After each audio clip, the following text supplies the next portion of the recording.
It was just last week that we celebrated Jesus' baptism. Now that happened when Jesus was like 30 years old. So we have to keep our timeline correct here. Today, this Sunday, which we don't usually celebrate on a Sunday, we celebrate what happened in the very beginning, right after his birth, when Mary and Joseph brought Jesus to be presented in the temple. What a great celebration that we get to celebrate together today. In many ways, this is more of a celebration of, I would say, Mary and Joseph. Mary and Joseph being a faith-filled mom and dad. Mary and Joseph being good, Jewish, righteous followers of God and Moses' law. They did what was prescribed for them to do, which is take their firstborn son to the temple. And so today I really want to acknowledge Mary and Joseph, Jesus' parents, who because of their fidelity, because of their faithfulness, did what the law prescribed, took Jesus to the temple.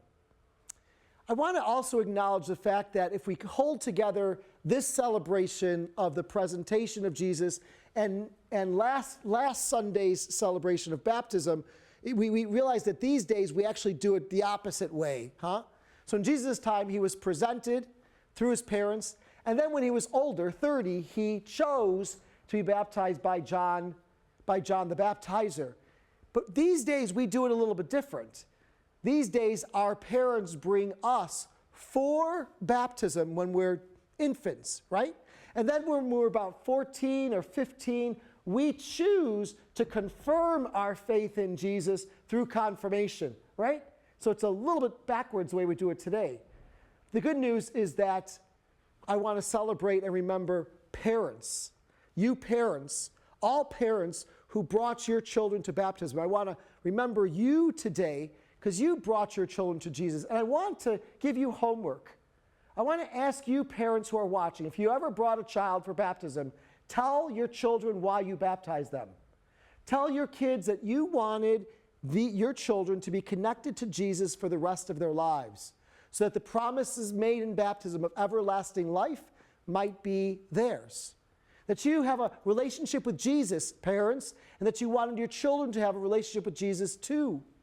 That baptism was something important to you when you're growing up, and you wanted that for your children as well. Can you talk to your kids about that? They need to hear that, because there's so much noise out there in the world, they're not hearing it. But from you, they can hear your hope and your desire that they know Jesus very deeply. Good old Simeon was in the temple when Jesus was there, and a promise was made to Simeon, and that promise was foretold. Before Simeon died, he saw the Savior, the Messiah, the Anointed One. He saw Jesus and held him in his hands. Friends, we too are promised something at baptism, everlasting life. Jesus is faithful to his promises. We have to remember that and share that with those we love. All that we know about Jesus' love, his promises, and his hope. Can we share that with our kids? I think we're called to today.